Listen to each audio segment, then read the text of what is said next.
What's up, Internet?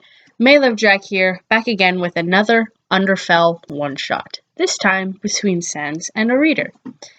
This person, Avilio, on Quotev, has written a whole book of them, so let's dive in the first one, Hesitance. Now, Avilio is an awesome person, and thank you, Avilio, for letting me read these one-shots. Again, you're awesome. The icy cold wind threw you every which way, and you struggled to plant your feet in a way so you could remain walking in the right direction. At least, you hoped you were going in the right direction. Flurries of white, stinging snow clouded your vision, and you were simply hoping for the best at this point.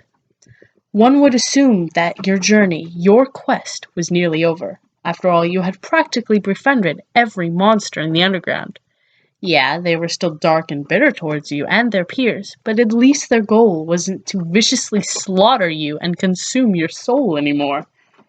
Even Asgore was deeply moved by your merciful actions and kind personality. But the problem was you didn't have a monster soul to help you pass the barrier, and that kept everyone from leaving the hellhole, as some put it. And that would mean someone would have to take your soul and join it with the other 6. But then you wouldn't be alive. It made you feel kind of evil and greedy, to be honest with yourself. Flowey would have found a way out, you thought sadly. There was something about him. He lacked a soul, thus lacking any initial hatred for you in the first place. He could have taken all the human souls, and momentarily all of the monster souls, and broke the barrier. Unfortunately, the fight you had in the Judgment Hall seemed to have scared him off. You had wanted to go back to the ruins to see Toriel so you could discuss something with her, but with this weather, all you wanted now was to find shelter. There was no possible way on the path from Bloodfall, so you aimed to get to Helden. Although you couldn't really do anything in this state. Your fingertips were turning purple and blue. Your face was probably deep pink. You could tell your hair and eyelashes were coated in frost. "Pathetic," said a dark, treacherous voice in your head. "You made it past every single murderous monster blocking your way, and now you're getting beat down by a little snow? That's just sad, really." A pained whine escaped your throat, and your knees wobbled. If your weak legs had been attached to a stick, they wouldn't have been able to support the weight. Taking one final step, you collapsed. Black spots danced in your vision, but the green light of your soul was still visible. Any slight form of consciousness slipped away. "Why are you so damn persistent?" "I have determination. Determination to live. Determination to succeed. Determination to save you." I don't need saving. I need you to friggin' die already." "You can kill me, but I'll come back. I'll come back and try again." "Name! Here! Get as many as you can!" "Right. Why aren't you dead?" "Because I care about you, Sans. I love you." "Get up, kid. You're not dead. Quit acting like it." You groaned. Bright colors you weren't quite accustomed to yet greeted you. When your eyes finally adapted and the rest of your senses began working, a skeleton monster materialized. Sans, you realized with horror. The memories of fighting him were vivid, as if you had fought him minutes ago. He had caused you more than your fair share of resets. Burned to oblivion by a gastroblaster, impaled by bones, shattered by his telekinetic powers. It had taken you forever to befriend him, if it could even be called that. The truth was, you actually had a huge crush on the guy. So when the battle had ceased, you confessed. He had made no response, and in the blink of an eye, he disappeared. He might as well have taken your soul right then. It looked just like a heart after all. "Sans, I didn't expect to see you here," you finally managed to say, and you winced at how dry your voice sounded. He rolled the blood-red lights in his eye sockets. "I live here. To be honest, I didn't expect you to be laying around in the snow. What are you even doing? That was a surprising response, to say the least. Also, he didn't seem to be mentioning anything about what had happened in the judgment hall. You didn't know whether to be glad or not about it. You were so distracted by that, you didn't laugh at the pun he made, which was weird because you always laughed at Sans puns. They were hilarious. In fact, you didn't even notice that he had even said a pun. Kid, I asked you a question. Is it that hard to talk?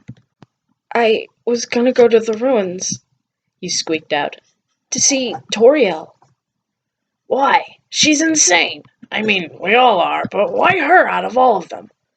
I need to talk to her about something. If Flowey isn't with me, I'm going to trust her above everyone else around here.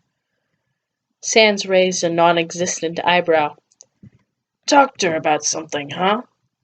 You sighed and averted your gaze from his. Yeah, I don't really want to talk to you about it, though. You don't really have a choice. Silence hung over the two of you. You gulped. I wanted her to kill me. What? His outburst made you jump, and you curled into a tight ball, whimpering. You guys want to be free, and I'm the only one preventing you guys from getting it. I'm the last human soul, remember? He murmured quietly. Any quieter and Sans would have heard a word. You cringed when you felt a bony hand on your shoulder. Your eyes flickered upward to see his sharp-toothed mouth pulled into a grimace. Look, I'm not really good with this reassurance crap, so I'm not really gonna try to be nice and all. Us monsters being trapped down here, we probably deserve it. Why else would we be down here? You've met us, and we're all freaking insane. Who knows what'll happen if we get the chance?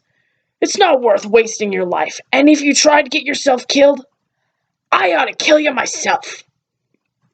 It surprisingly did sound pretty nice and reassuring. Coming from him, of course. Well, the killing part was kind of scary, but hey, even though he said he wasn't, it really did seem like he was trying. That was when you realized that Sans had moved to the other end of the couch and was staring blankly at the ceiling. Something flashed in his eye sockets, and he winced, as if recalling a bad memory. His golden tooth gleamed for a moment. Before you could ponder over what was going on in his more than literally figuratively brainless head, a shiver racked through your body. You were still really cold, you noticed. The blanket that had been thrown over you was quite thin and creasy. Although you knew you couldn't blame Sans, it wasn't like Papyrus pampered and spoiled him like a prince. Then you realized something. You wanted something. You wanted to be warm. You wanted to cuddle with Sans. But how in the world could you do that? There was no way he would agree to it if you'd asked him. And the chances of him making a move to cuddle with you were extremely low. Impossible. You knew that if you wanted to cuddle, you'd have made a move for it for yourself. An impulse and brash move, but you did it. You hopped off the couch, trotted over to Sans' side of the couch, and sat on his lap. He flinched and looked down at you with a bewildered expression. What the hell are you doing? It was a command rather than a question. I'm cold, is all you responded with, squirming a little to get closer and more comfortable. The skeleton growled half-heartedly, trying to intimidate you into leaving, but you didn't budge, and also, he kinda liked it. Reluctantly, he wrapped his arms around your form and rested his mandible, or jawbone, on your head. A soft smile graced your features. He was very warm. It was probably the magic flowing through his bones and the thumping of his soul. The two of you remained in that position for a while, until tipping over. You were still in Sans' lap with his arm around you, but you were laying sideways. A contented sigh was released from you. A tilt of your head, you could get a good view of his vertebrae, his neck. Without thinking, you strained your neck a bit and kissed it. Sans visibly relaxed, and a purr rumbled in his throat. His eye sockets were closed, and he had a small grin on his face. You shifted so your whole body was facing him, and started toying with the fur on his jacket. fingering it. But that quickly turned to some form of massage. Something warm was pulsing in his midsection, and, curious human you were, lifted up his jacket and shirt to see it. An ectostomach. It was definitely made of magic, considering the red color and jello-like qualities of it. Slightly chubby, and your hands were drawn to it. Soon you were stroking and kneading his belly, and every once in a while Sans would sigh, his cheekbones stained with a slight blush. You placed a kiss on his stomach as well, enjoying the pulses and thrumming of magic. Then you got face to face, waiting, and waiting, and waiting, and you kissed Sans right on his teeth, and he kissed back, to the best of his ability. Sans, I love you. Without any hesitance, he replied, I love you too. Well, that was the short one-shot Hesitance by Avilio. You should go check her out on Quotep. I'll put her link in the description, as well as the link to this one-shot book, so you can read them yourselves if I miss any to read. Undertale belongs to Toby Fox, and it is a great game. You should go play it. Maybe you could make some alternate universes for yourselves. I don't know. See what you can do.